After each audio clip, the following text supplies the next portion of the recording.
À l'été 2016, Justin Trudeau marque l'histoire du pays en devenant le tout premier ministre à joindre un défilé de la fierté LGBT. Tandis qu'à Ottawa, il hisse le drapeau arc-en-ciel sur la colline parlementaire, une autre première dans notre histoire. Et il affirme que le Canada est uni dans sa défense des droits LGBT. En août, on apprend que le gouvernement Trudeau veut présenter des excuses aux Canadiens qui ont été congédiés, persécutés ou emprisonnés à cause de leur orientation sexuelle.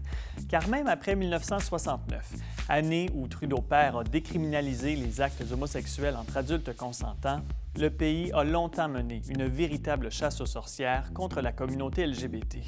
Des années 80 jusqu'au début des années 2000, les descentes policières dans les saunas de Toronto et de Calgary notamment ont eu des conséquences traumatisantes pour des centaines de gays et plusieurs lesbiennes.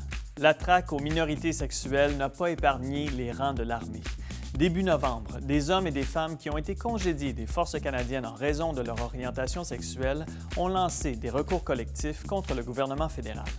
En attendant les excuses officielles et la réparation, la communauté LGBT doit aussi faire son propre examen.